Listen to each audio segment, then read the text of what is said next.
queridos amigos que nos assistem hoje, sejam muito bem-vindos à nossa celebração hoje aqui do Ático Curitiba. Para quem está aqui nos assistindo pela primeira vez, nós queremos nos apresentar para você. Nós somos uma comunidade cristã contemporânea que temos a alegria e o prazer enorme em receber pessoas para nos relacionarmos, para estarmos juntos. E cremos que no relacionar e na verdade do Evangelho sendo proclamada, é possível haver transformação na nossa vida e na nossa história. Então se sinta muito à vontade para estar nesse tempo aqui junto conosco. Eu quero dizer para você que independente do que você tenha vivido ao longo dessa semana, ou qualquer senso de culpa ou responsabilidade, ou se sentir indigno de estar nesse tempo, que você possa lançar tudo isso fora.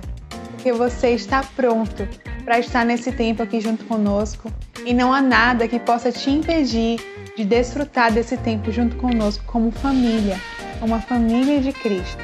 Então se sinta muito à vontade para celebrar e para participar e para receber tudo que vai ser feito ao longo dessa celebração.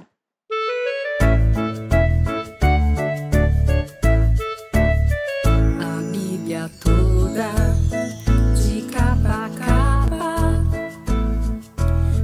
Jesus me ama, a Bíblia toda, de capa a capa, me conta que Jesus me ama.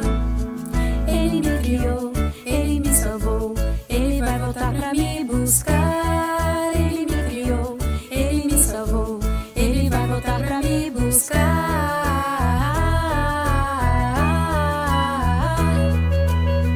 Jesus me ama, Jesus me ama, todo dia, toda noite, todo tempo, toda hora. Jesus me ama, Jesus me ama, Jesus me ama, não importa quem eu seja, o que faça ou não faça, Jesus me ama.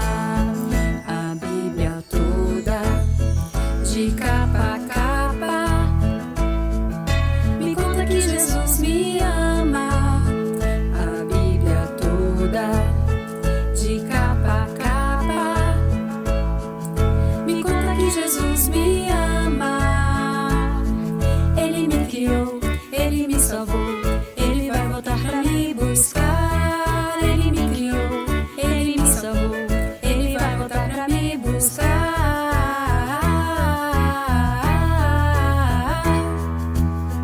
Jesus me ama, Jesus me ama, todo dia, toda noite, todo tempo, toda hora. Jesus me ama, Jesus me ama, Jesus me ama, não importa quem eu seja, o que eu faça ou não faça. Jesus me ama, Jesus me ama, Jesus me ama, todo dia, toda noite, todo tempo, toda hora. Jesus me ama, Jesus me ama, Jesus me ama, não importa quem eu seja, o que eu faça ou não faça. Jesus me ama.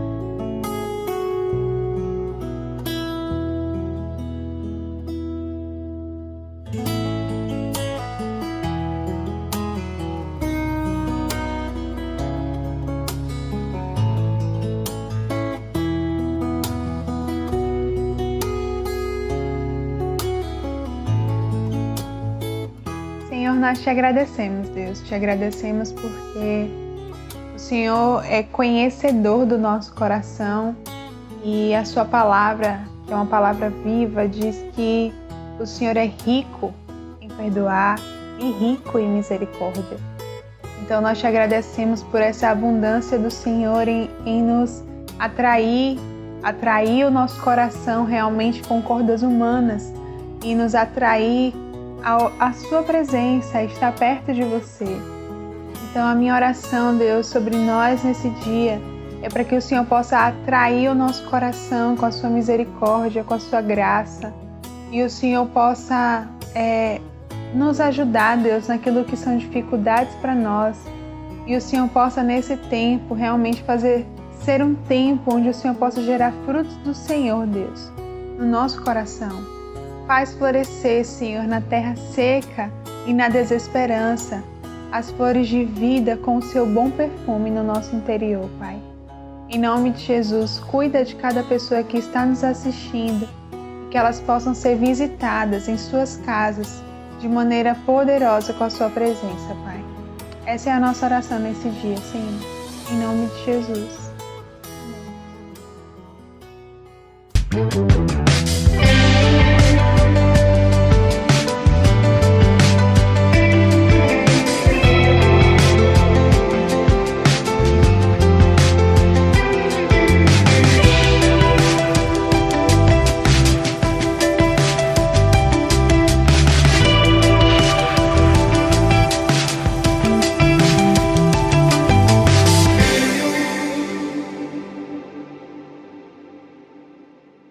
Olá, boa noite. Mais um encontro do Ático Curitiba e mais um privilégio, pelo menos da minha parte, de poder compartilhar um momento com vocês de bate-papo, de conversa, de diálogo. Eu sei que não parece bem um diálogo, né? Porque sou só eu que estou falando, estamos à distância, mas talvez diálogo com a sua cabeça e com o seu coração. Enquanto eu vou colocando algumas coisas que podemos ler na palavra de Deus, na Bíblia, você vai estar aí pensando sobre isso, pensando sobre a sua vida. Você certamente vai fazer parte desse processo que eu espero seja relevante para a sua vida nessa noite. A série Foco parte de um problema. Esse problema, como temos conversado ao longo dessas últimas semanas, é que quando você perde o foco, quando você se distrai, quando você tira os olhos daquilo que tem que ser o seu foco na vida, todo o resto é afetado.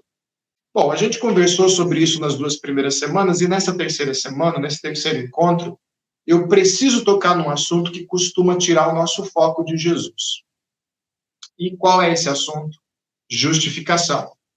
É exatamente por isso que eu gostaria de trazer para cada um de vocês aqui a terceira mensagem da nossa série Foco, como ajustar a sua fé, com o seguinte subtema: renunciando à autojustificação. A autojustificação é um vilão quando se trata de você se conectar, quando se trata de você focar a sua fé e a sua vida em Deus. É um problema, é um muro. Ela embaça a sua lente. Basicamente, você para de perceber Deus. Basicamente, você para de ver Deus. Basicamente, você ensaia que existe um Deus na sua frente. Mas você, de fato, não está se conectando, você não está relacionando-se com Ele. E por quê? Por causa da autojustificação. Então, para que você possa focar na espiritualidade que conduz a Deus através de Jesus, você tem que renunciar à autojustificação. O que eu quero dizer com autojustificação? A gente pode partir de um problema descrito pela própria psicologia, e aí a gente entra em algo mais profundo, mais espiritual, do seu caminho de espiritualidade. Como acontece com tudo na vida. Absolutamente tudo na vida diz respeito à espiritualidade cristã. Talvez por isso que ela seja, às vezes, malquista. Porque enquanto nós setorizamos a nossa vida, né? Enquanto a gente trata, não, para cá dessa linha aqui são as coisas sagradas de Deus que eu tenho com o Ático Curitiba, mas nesse canto aqui são as coisas do meu trabalho, e naquela caixinha ali estão as coisas da minha família. Enquanto as coisas estão distribuídas, bonitinhas assim, eu sei como me comportar em cada um desses ambientes, desses cenários. Mas a fé cristã, ela é gulosa. Deus tem interesse em toda a sua vida. Porque Ele é tudo para nós. E por isso Ele deveria ser o foco da nossa vida. Mas a autojustificação, ela ela pretende fazer um truque que visa não tirar Deus da sua frente. Não, que isso? Eu não estou tirando Deus da minha frente. Deus continua sendo o foco da minha vida, mas ela muda profundamente a sua relação com esse Deus, a ponto de torná-lo praticamente inexistente e irrelevante na sua própria vida. Novamente, não porque ele seja irrelevante na sua vida, não porque ele não tenha poder sobre a sua vida, mas porque a gente passa a não perceber isso na nossa vida, o que é uma grande loucura. Agora, o que a psicologia vai dizer sobre autojustificação? Eu achei muito interessante essa teoria da dissonância cognitiva. Dissonância cognitiva é o que acontece na tensão entre os seus valores e as suas atitudes. Quando os seus valores apontam para uma direção, seus valores morais, e você pretende tomar algumas decisões que vão contra esses valores. Isso buga o seu cérebro. Isso buga o seu interior. Você fica numa tensão, porque nós somos seres morais e nós somos seres que buscam coerência. Existe uma vozinha aí dentro de você dizendo, mas isso tem que fazer sentido, isso tem que ter coerência, eu não posso falar uma coisa e viver outra. A forma de harmonizar valores e atitudes dissonantes é chamado de dissonância cognitiva, ou a resolução da dissonância cognitiva é a autojustificativa. Então, dissonância cognitiva é a tensão entre valores e atitudes diferentes, e autojustificativa é o nosso recurso para casar valores e atitudes diferentes, contrastantes. O que te faz dormir à noite e pensar assim, não foi tão ruim aquilo que eu fiz, apesar de tudo que meu papai e a minha mamãe me ensinaram. Não foi tão ruim aquilo que eu fiz, não foi tão fora da curva porque eu tive um bom motivo. Porque diante daquela circunstância eu não tinha outra coisa para eu fazer. Então, essa harmonização se dá através do recurso da autojustificativa, que vai te trazer duas coisas para a sua vida. Primeiro, vai te mostrar o alívio. Mas na outra mão, ela vai te dar o auto-engano. Ela vai te dar o alívio de pensar assim, antes de colocar a cabeça no travesseiro. Ok. Eu sei que a decisão que eu tomei no meu negócio não é uma decisão que está de acordo com as leis do meu país. Mas eu não tinha outra coisa para fazer porque, afinal, tem que pagar muitas coisas na minha vida e eu estou endividado e eu não tive outra alternativa. E aí você alia os seus valores, não é errado tomar as decisões que eu tomei. Por outro lado, você justifica as suas atitudes diante desses valores diferentes. Então, meus valores continuam o mesmo, mas naquela circunstância eu tive que fazer isso. É isso que acontece quando, por exemplo, a pessoa está num caso extraconjugal. Como é que ela faz para se sustentar durante aqueles meses de caso com o colega ou com a colega de trabalho? Como é que ele faz? Eu não estou feliz no meu casamento, eu não estou fazendo nem a minha esposa feliz. E eu não acredito que nessa vida a gente exista para ser infeliz. Então, eu vou contar no tempo certo, eu preciso preparar todo o ambiente, eu preciso preparar. Não é assim de qualquer jeito que você conta uma coisa dessas, né? Eu tenho que me preocupar com a forma como o meu cônjuge vai reagir. Então, por um lado, eu não posso ser infeliz. Então, eu mantenho o meu caso. Por outro, eu tenho que demonstrar um certo respeito, uma certa consideração pela pessoa com quem eu estou casado e não contar assim de qualquer jeito. Vou esperar o momento ideal. Então, aí, nesse momento, você reafirma sua preocupação com o cônjuge, você reafirma seu compromisso com a felicidade e você se sente justificado. É errado? Não, não é errado. Mas, diante das circunstâncias, diante do momento, eu não tenho outra maneira de lidar com isso. E aí você dorme, talvez por algumas noites, feliz como um carneirinho. Só que esse alívio, ele é provisório, ele é bem superficial. O problema da autojustificativa é o autoengano. O autoengano é um problema porque existe uma vozinha também dentro de você que diz assim, mas tá bom mesmo? ainda é um caso extraconjugal. Ainda é um caso de crime financeiro. Ainda é uma mentira. Ok, cá entre nós aqui, aquela hora em que você desperta na madrugada e perde o sono, pensando numa determinada atitude que você assumiu, mas não está certo, não é? Nós sabemos aqui no nosso mundo interior que não está certo. E quanto mais você tenta mascarar, quanto mais você tenta sufocar essa culpa, quanto mais você tenta se enganar dessa culpa, pior vai ficando a situação e vão eclodindo dentro de você uma série de problemas, às vezes problemas físicos, às vezes problemas psíquicos. Você vai espanando, para dizer num bom português, você vai espanando para tudo quanto é lado. Você faz do outro espelho, você começa a acusar o outro que está cometendo o mesmo erro que você, como se punindo o outro você estivesse se punindo.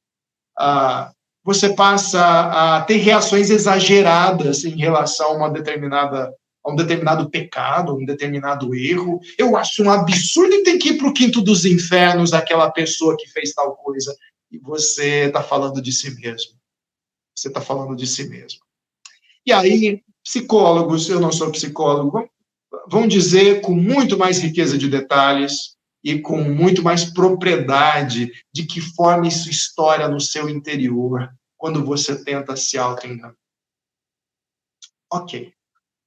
Agora, digamos que existe um ser que te criou, um ser chamado Deus, um ser para o qual não existe segredos, um ser que observa tudo aquilo que você sabe, tudo aquilo que você esqueceu, tudo aquilo que você fez e sabe tudo aquilo que você vai fazer. E ele tem consciência total do seu presente, como você mesmo não tem. Há regiões, pontos cegos dentro da sua própria vida, dentro da sua própria mente, dentro do seu próprio coração, que você nem sabe direito.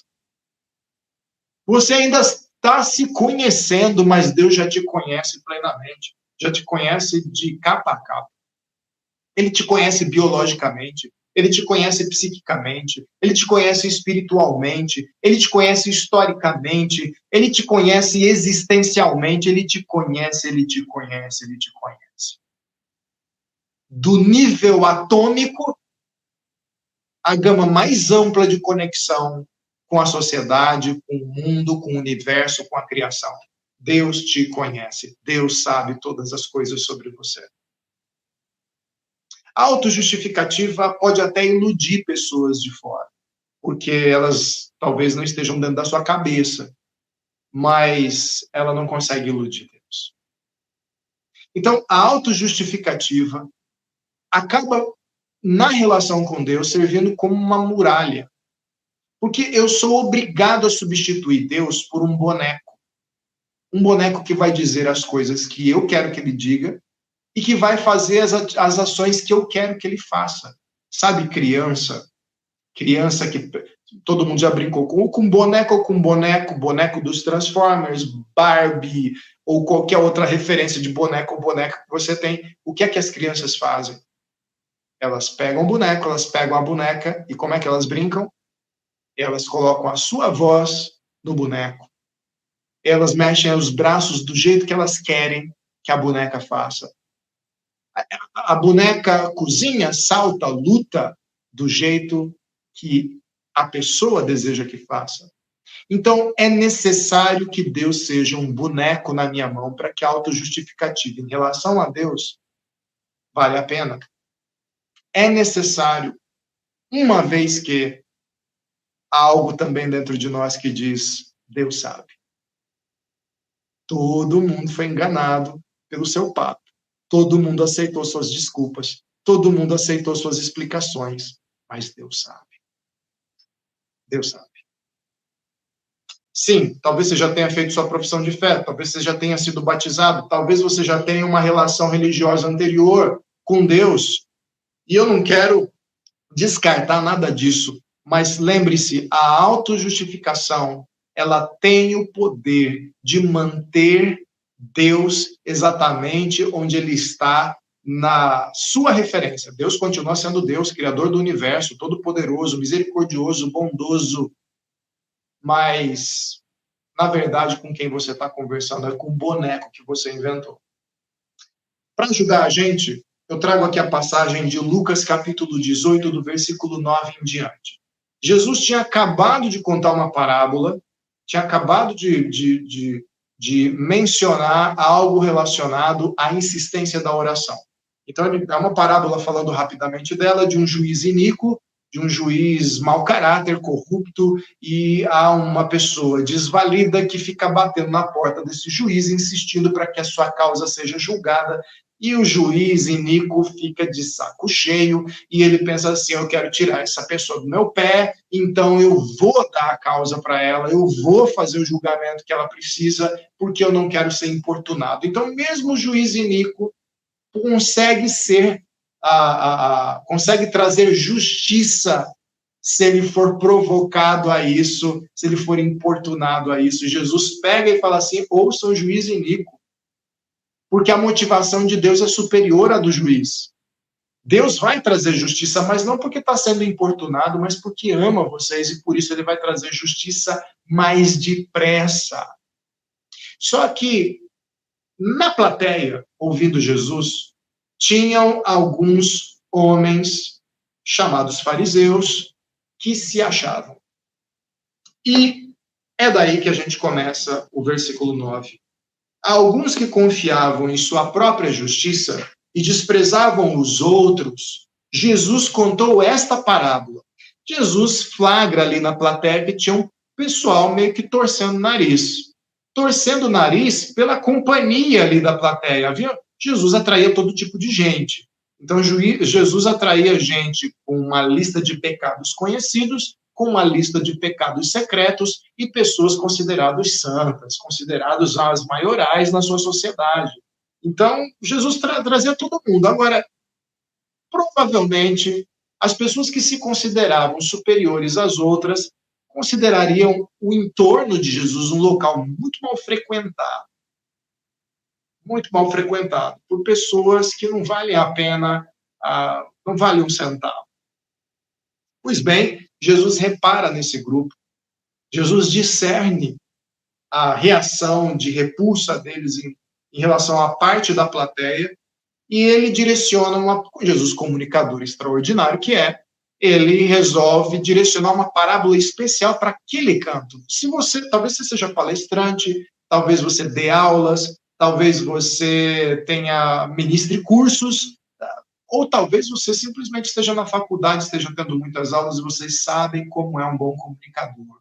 O bom comunicador, ele fica olhando ali para a plateia, ele sabe quando ele está perdendo parte da plateia, ele se move até lá, ele olha para aquele canto, ele direciona uma palavra para capturar a atenção daquele canto e para dizer algo em especial para aquelas pessoas. Jesus faz o mesmo, só que Jesus é um pouco mais provocativo nesse sentido.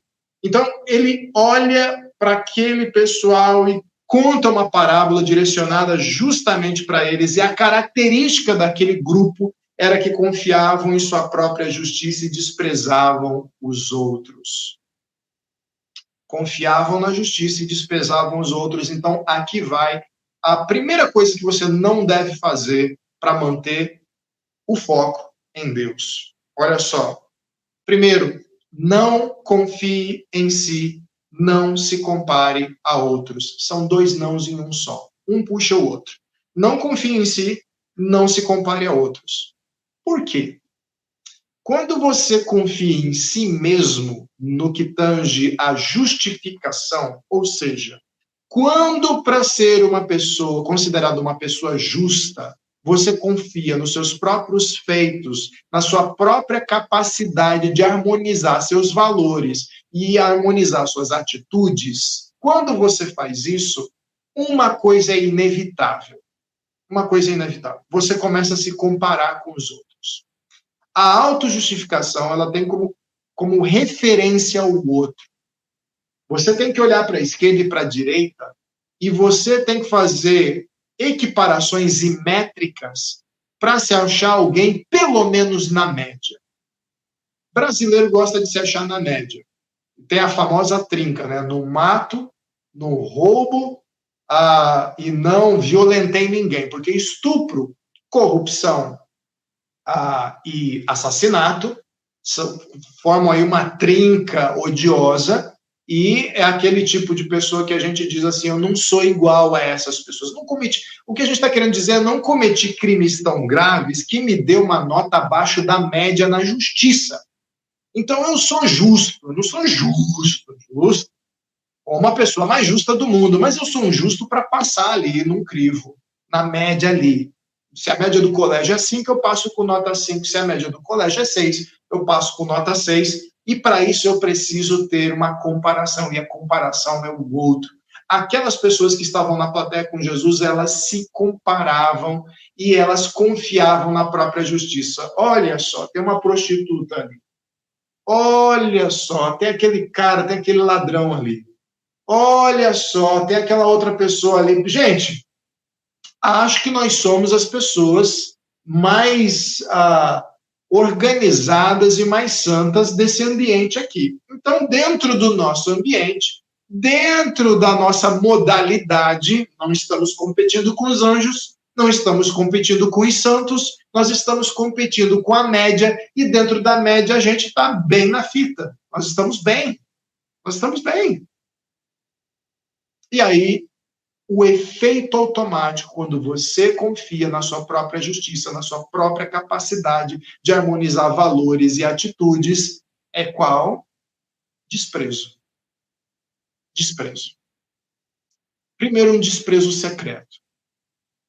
Primeiro, um desprezo interior, camuflado por frases de efeito como pobrezinho daquela pessoa que cometeu aquele erro. Nossa, eu não acredito. Desprezo. Esse desprezo ele vai aparecer por um interesse mórbido pela fofoca mais próxima. Eu não acredito. A Ana se separou, não sei se tem alguém que se chama Ana aí, não é essa pessoa, tá? A Ana se separou, eu não acredito, conta mais detalhes. Por que eu tenho que contar mais detalhes? Quanto pior for a história, mais distante eu estou dessa pessoa e melhor eu me sinto. Mas eu estou aqui bem casado. Às vezes o casamento é muito ruim. Mas em relação à Ana é muito melhor, portanto, eu estou melhor. Essa comparação faz com que você se sinta melhor do que outros e que você despreze essas pessoas. Pois bem, isso tira o seu foco de Deus, porque você passa a ter tudo o que necessita para aliviar a sua consciência aqui mesmo na Terra, entre homens e mulheres. Você não precisa de um ser celestial, você não precisa de um criador, você não precisa de um juiz, já que na mera comparação você pode estipular o seu valor. E por falar nisso, vamos à parábola, Jesus começa a contar ela, versículo 10. 2 homens subiram ao templo para orar. O templo de Jerusalém ficava em cima de um monte, na cidade que era a capital religiosa de todo judeu, e esses 2 homens vão para o mesmo destino, eles vão se encontrar com Deus. O templo de Deus sempre teve um significado só. E esse templo não existe mais. Quando você ouve alguém falar assim, eu vou no templo para adorar a Deus, esse templo, no máximo, deve ser considerado uma frase de efeito, uma expressão, uma forma de dizer que você vai adorar. Mas o templo não é a casa de Deus. O último templo, o templo que era realmente templo e era considerado a presença de Deus no meio do povo, foi o templo de Jerusalém, e ele foi destruído.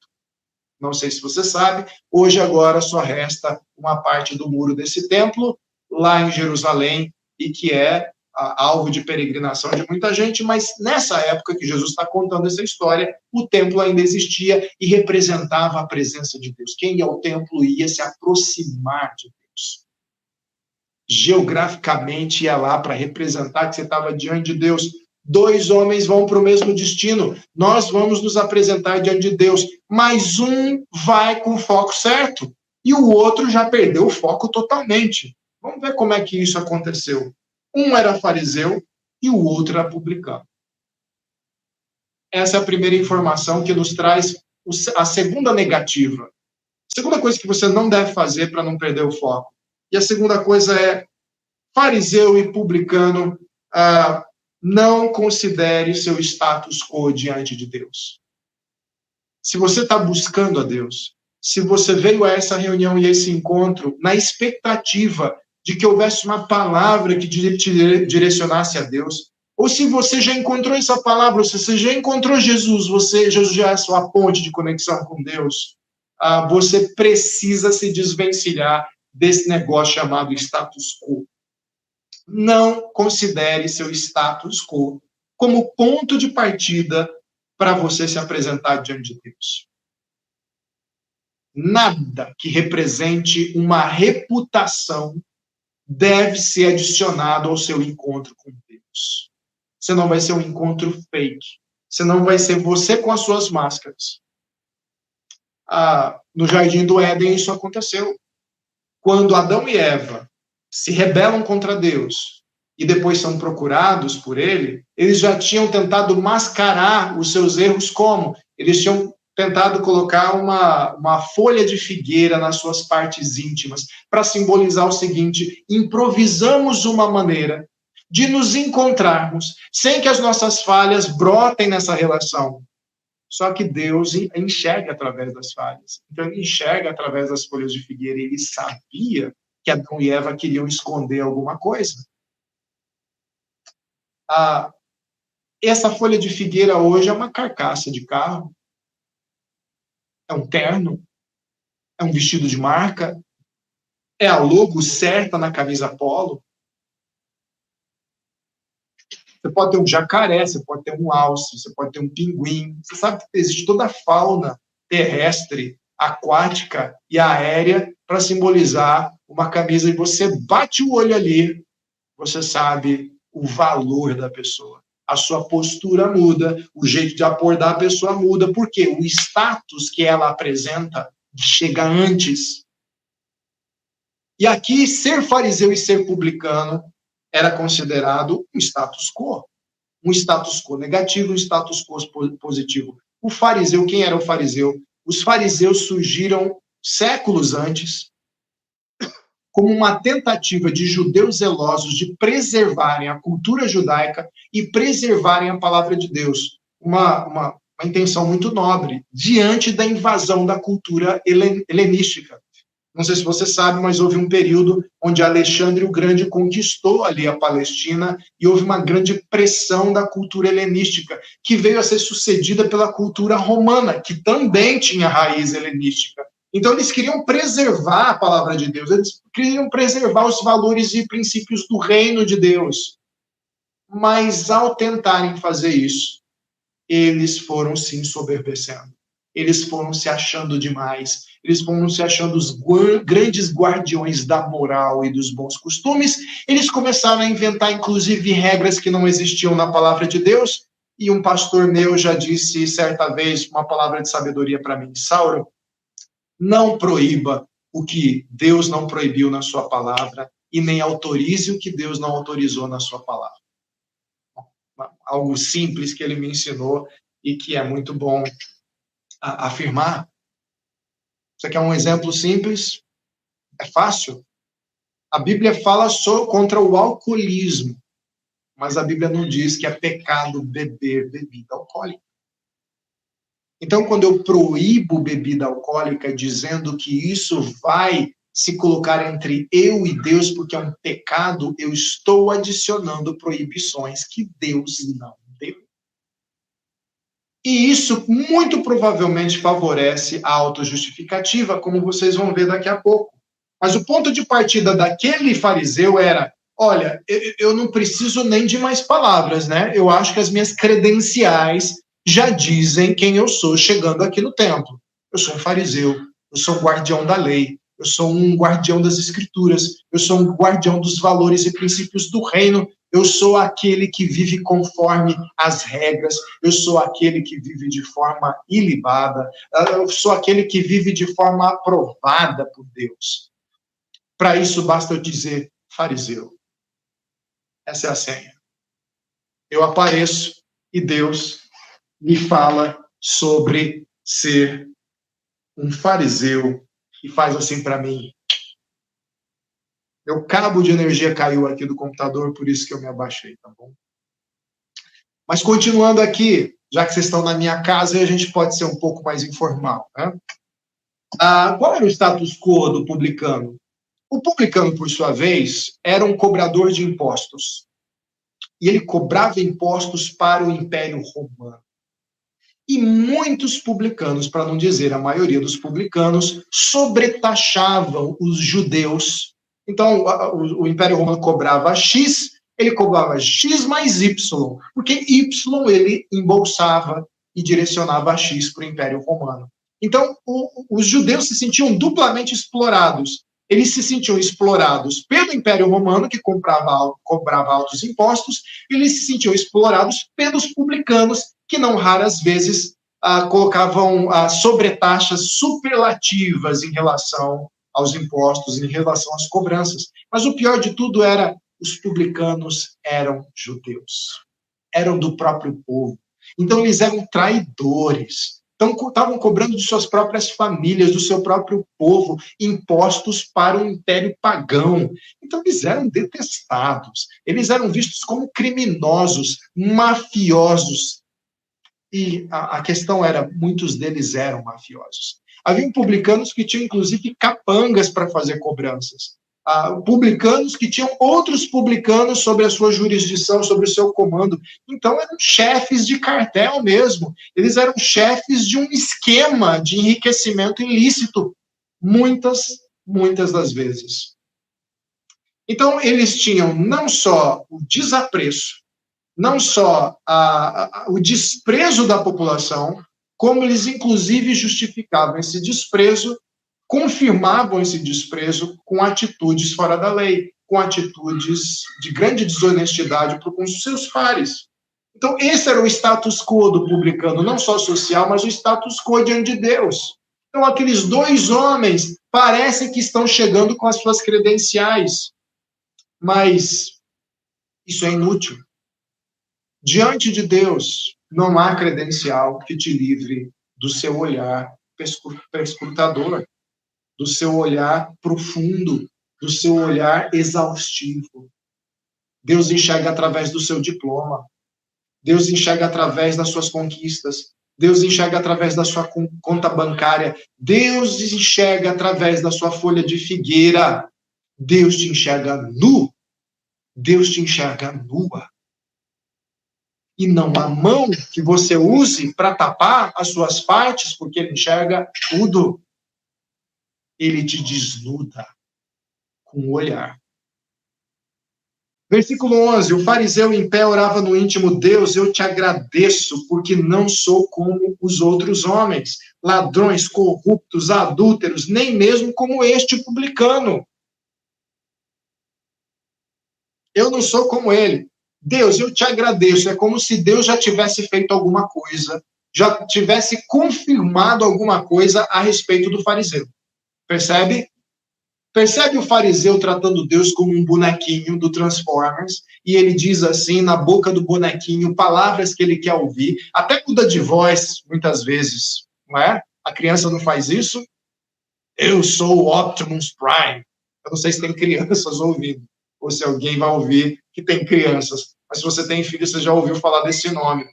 A criança muda a voz, a criança muda a entonação, ela quer colocar vida naquele bonequinho.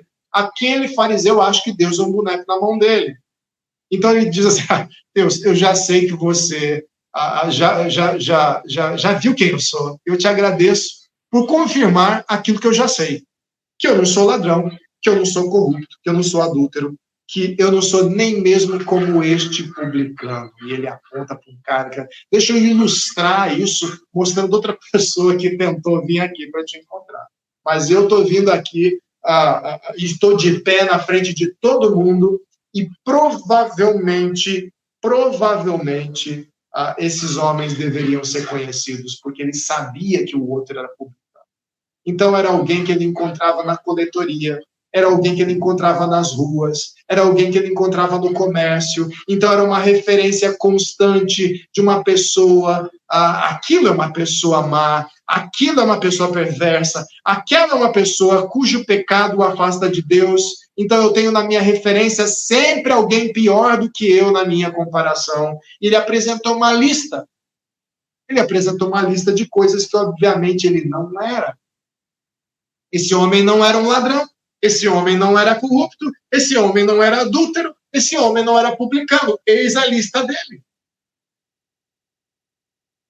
Terceiro não. Não estabeleça a Deus sua lista de pecados. Você reparou que ele fez um aparato, pegou ali a listinha dele, escreveu 3, 4 coisas e disse, eu não sou estas coisas. Para se auto-justificar, muitas vezes nós apontamos coisas que nós temos alguma segurança de que ou não será detectado com facilidade, ou de fato nós não fazemos essas coisas. Não, ok, tudo bem. Eu contei uma mentirinha, mas eu nunca contei uma mentirona. Não, ok. Eu tentei subornar o guarda, mas eu nunca tentei, eu não sou igual aqueles políticos de Brasília que desviam milhões. Eu tentei subornar o guarda com pouquinho. O político corrupto fez isso com milhões. Então, existe uma diferenciação dentro da mesma categoria de pecado e tem uma diferenciação, por exemplo, eu não sou adúltero. Eu desprezo a minha mulher. Eu a trato com desamor. Mas adúltero, não. Você pode até dizer que eu sou isso, mas provavelmente esse cara vai apresentar essa lista. E adivinha, para nós, para qualquer um de nós que queira se auto-justificar, o que é que vale mais na balança? Obviamente, aquelas coisas que nós consideramos que não somos. Então, é claro que se eu não sou um adúltero, mas trato a minha esposa com desamor, eu sou grosso com ela, eu sou agressivo com ela, eu semeio palavras de discórdia com a minha esposa, é claro que isso é infinitamente menor e irrelevante diante do grande pecado do adultério. Não estabeleça a Deus sua lista de pecados. Não faça isso. Porque você vai deixar vários de fora. Deixa Deus estabelecer sua lista de pecados. Deixa a palavra de Deus te mostrar onde é que você está errando. Para de tentar colocar palavras na boca de Deus. A gente viu 3 nãos, mas agora está na hora de ver os 3 sims. E os 3 sims vêm daquela pessoa que a gente menos espera. Da pessoa que se considera uma pecadora. Da pessoa com status quo terrível. Olha só, versículo 12. Jejuo 2 vezes por semana e dou o dízimo de tudo quanto ganho. Eu não sou igual a essa pessoa, o fariseu continua, porque eu dizimo 2 vezes por semana e dou o dízimo de tudo quanto eu ganho. Não estabeleça a Deus como você é justificado. Aí vem o outro não. Não estabeleça a Deus como você é justificado. Então, se num primeiro momento o fariseu colocou ali, olha, eu não sou estas coisas, agora ele vai dizer como é que ele justifica as coisas que talvez ele tenha feito. Ele jejua e ele dizima. Eu boto dinheiro aqui e eu cumpro um ritual religioso. Quantos de nós não considera as suas ofertas, sua generosidade com dinheiro, o seu compartilhar como autojustificação? A gente coloca coisas que nós achamos talvez mais fáceis de fazer, ou talvez coisas que nos exigem algum sacrifício e que nós achamos que fazemos bem. Então, eu ajudo muitas pessoas. Quantas vezes a gente já não ouviu isso? Né? Quantas vezes a gente já não disse isso? Olha, tudo bem, ok? Eu dou o braço a torcer, eu até faço algumas coisas erradas, mas quantas pessoas eu ajudo? Você não enxerga isso? Você não enxerga as coisas boas que eu faço? Normalmente essa pessoa vai se sentir muito injustiçada por Deus quando enfrentar algum problema na vida. Porque ela vai pensar assim, Deus, o Senhor sabe o quanto eu ajudo as pessoas, por que é que eu estou sofrendo desse jeito? Já que eu sou justo diante do Senhor, como é que o Senhor me trata assim? Como é que você deixa essas coisas acontecerem? Afinal, eu sou justo. Deixa Deus estabelecer como você vai ser justificado. E, cumprindo o que eu prometi, a gente vai para a forma como você deve fazer. Olha só o que é que o publicano vai proceder, como é que ele vai proceder. Mas o publicano ficou à distância, ele nem ousava olhar para o céu. Lá de pé, à vista de todos, orgulhoso estava o fariseu. Mas lá no final, lá longe, estava o publicano, à distância. Ele não ousava olhar para o céu. Você sabe como que essa postura diz? Muita culpa. Quando você sente culpa diante de uma pessoa, às vezes você não consegue fixar os olhos nela. Porque quando ela fixa os olhos em você, você acha que tudo que existe entre você e ela é o seu pecado, é o seu erro, é a sua falha. Então você desvia dos olhos para evitar o julgamento, para evitar a censura. Chega a ser doloroso a dor que você causou a outra pessoa. Ele nem ousava olhar para o céu, porque ele se achava devedor diante de Deus. Então, olha só. Considere-se indigno da presença de Deus. Essa é a primeira postura positiva que eu vou colocar aqui diante de vocês, para que você foque a sua espiritualidade em Deus. Considere-se indigno da presença de Deus. Considere-se indigno da presença de Deus. Aquele publicano se considerava indigno da presença de Deus. Eu sei que não adianta eu chegar com a minha carteirinha do membro do Clube dos Publicanos. Eu sei que não adianta eu apresentar as riquezas que eu amelhei. Deus sabe as falhas que tive. Deus sabe os pecados que cultivei. Deus sabe. Ele me vê. Nada do que eu posso apresentar vai convencer Deus do contrário. Eu sou indigno da presença de Deus. Eu não posso ousar dirigir os olhos para o céu. E se porventura eu me aproximo de Deus, eu me aproximo à distância. Porque o que há entre eu e Deus é culpa. Como é que eu vou chegar perto de Deus se entre eu e Deus há culpa, a falha? E está aí tua consciência te acusando. Eu sei que está agora nesse momento, como a minha me acusa tantas vezes. Eu sei. O que é que fez, então, já que aquele publicano sabia disso, o que é que fez aquele cara se aproximar de Deus, mesmo que à distância? Se a culpa estava ali, por que ele não fugiu para não encarar a culpa? Como a gente faz? Como Adão e Eva fizeram no Jardim do Éden. Nós colocamos folhas de figueira, mas a gente sabe no íntimo que Deus nos conhece, então vamos fugir dele. Vamos nos esconder nas árvores. Por que é que esse cara não fez isso? Inventou desculpas. Isso me lembra muito as pessoas que, ao tentarem fugir de grupos de fé, grupos de discípulos de Jesus, por se sentirem indignas de Deus, acham que estão de fato fugindo de Deus. Fogem de pastor, fogem de irmãos da igreja, fogem de amigos que falam sobre espiritualidade. Eu não quero saber sobre isso. No fundo, estão fugindo. Mas porque não sabem ou não conhecem aquilo que aquele publicano conhecia. E que fez o publicano se aproximar, sabendo da sua indignidade, mas ainda assim se aproximar. Olha só, versículo 13. Ele se aproxima à distância, mas batendo no peito dizia: Deus tem misericórdia de mim, que sou pecador. Deus tem misericórdia de mim, que sou pecador. Tem misericórdia do meu adultério, tem misericórdia de mim porque sou corrupto, tem misericórdia de mim porque sou ladrão, tem misericórdia de mim porque sou mentiroso, tem misericórdia de mim porque prejudiquei pessoas, tem misericórdia de mim porque me enganei aos outros, tem misericórdia de mim. A culpa o fazia se manter à distância de Deus. Mas a misericórdia, a crença de que talvez Deus tivesse misericórdia dele, fez ele se aproximar. Presta bastante atenção nessa postura positiva que o publicano nos ensina. Reconheça a sua necessidade de misericórdia. Reconheça a sua necessidade de misericórdia.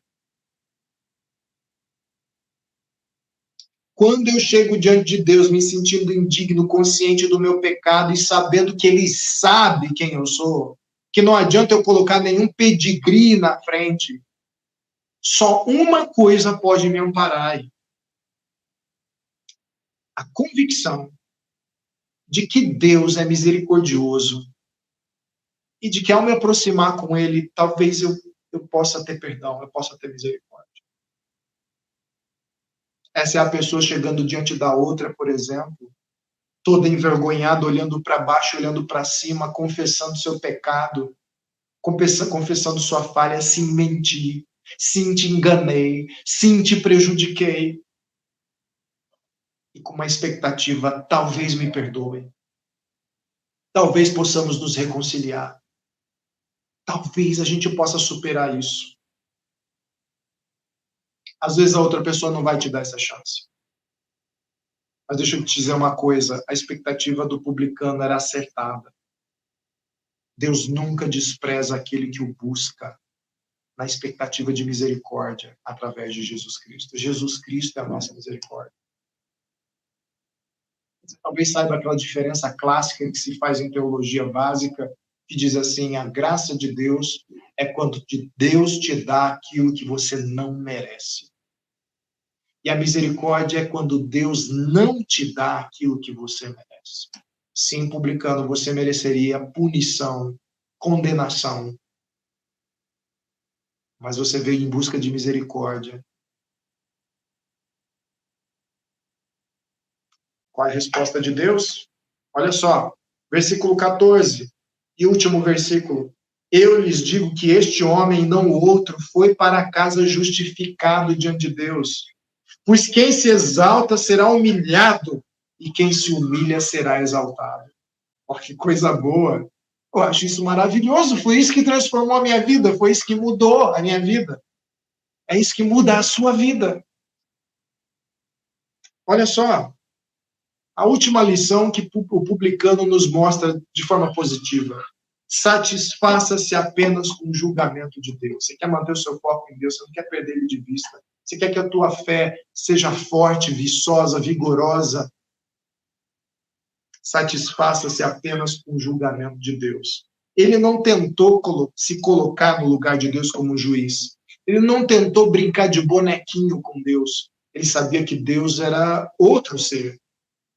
Que o que ele dissesse não significaria exatamente o que Deus poderia dizer, mas ele tinha uma expectativa sobre o caráter de Deus. Deus é misericordioso, talvez ele seja misericordioso comigo. E Jesus apresenta a lição, esse cara foi justificado para casa diante de Deus. Já o outro homem, não, porque o outro homem se exaltou diante de Deus. O outro homem colocou como uma obrigação de Deus reconhecê-lo como virtuoso e bom, ao invés de se humilhar e se reconhecer como pecador. Mas o publicano não. Ele se humilha. Ele reconhece o seu pecado. Ele reconhece as suas falhas. Então, olha, eu não vou colocar aqui ilusões, eu não vou colocar aqui pretextos, eu não vou colocar aqui motivos, eu não vou colocar aqui contextos, sem pretextos, sem motivos. Eu não tive motivo, eu não tive contexto, eu não tive pretexto, eu falhei, eu errei. Te peço perdão. Essa é a postura que Deus deseja de nós. Aquele cara ia sair, ia voltar satisfeito com o julgamento de Deus, porque ele seria considerado justo pelo próprio Deus. Por que eu coloquei satisfação? Porque essa é a cura para o nosso coração e para a nossa culpa. Olha, pode ser até mais doloroso, mas quando eu invento justificativas para eu dormir bem com a cabeça no travesseiro, a voz da culpa continua ali, por mais que eu tente sufocá-la. Mas quando a verdade é apresentada diante de Deus, e eu recebo o perdão diante de Deus, eu me sinto, de fato, aliviado. Talvez seja difícil o momento da exposição. Talvez seja difícil o momento da confissão. Haverá choro, haverá dor, mas depois haverá enxugar de lágrimas e haverá alívio. Eu fui exposto. E quem poderia me condenar decidiu não me condenar.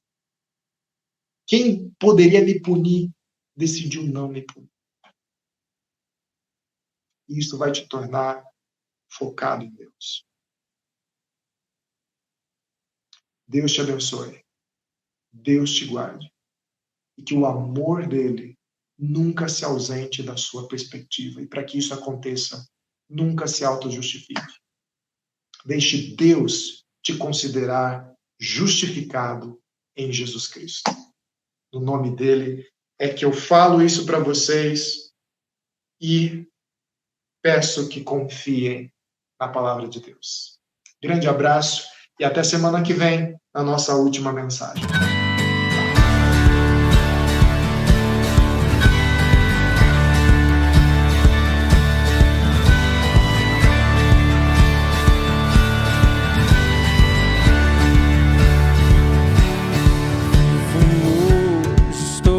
Aqui, pois ele decidiu me amar, e então eu posso livre seu sangue sobre mim me comprou, me restaurou, sem culpa então me dou. O passado já não mais tem poder, pois novo sou, nele vou viver, posso amar. Toda morte, o sofrer, não me assustarão jamais, pois foi ele quem venceu em meu lugar. Jesus Cristo, Rei dos Reis, nos trouxe a redenção, a esperança retornou, graça e paz nos revelou.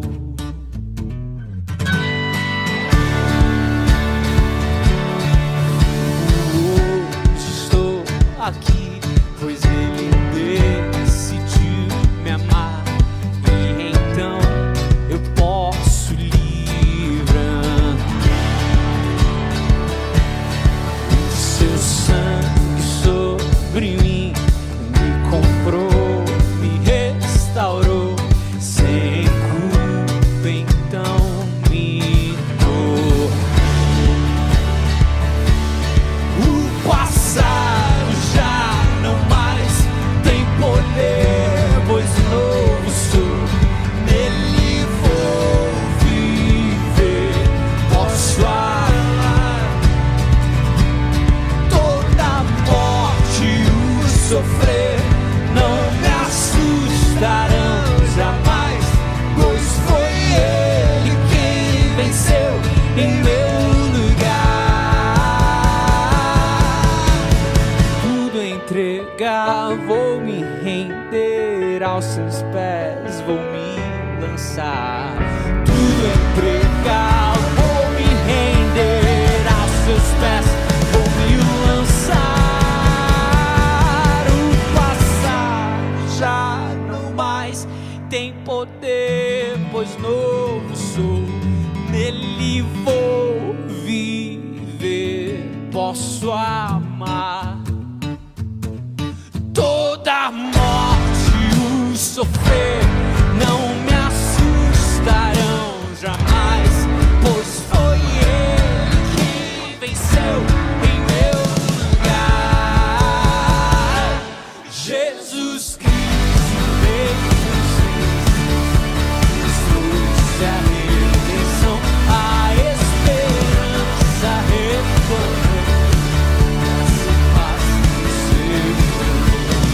Jesus Cristo, Rei dos Reis, nos trouxe a redenção, a esperança retornou, graça e paz nos revelou.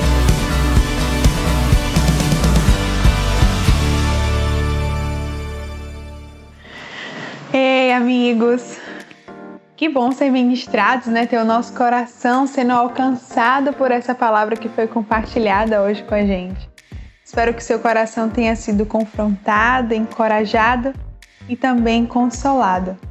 Consolado a permanecer e saber que em Deus nós podemos caminhar e que Ele é o nosso grande ajudador nessa jornada, de estar junto com Ele e de viver uma vida conforme a vontade dEle.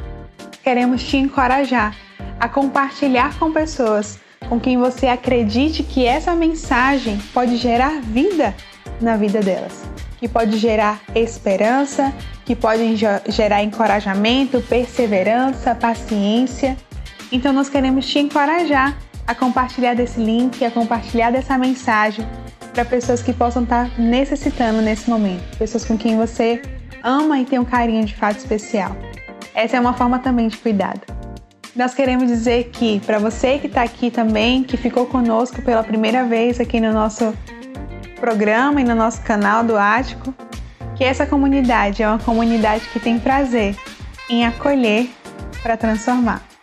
Então nós esperamos que você tenha se sentido acolhido e muito bem recebido ao longo desse tempo e que essa mensagem continue ecoando no seu coração ao longo dessa semana.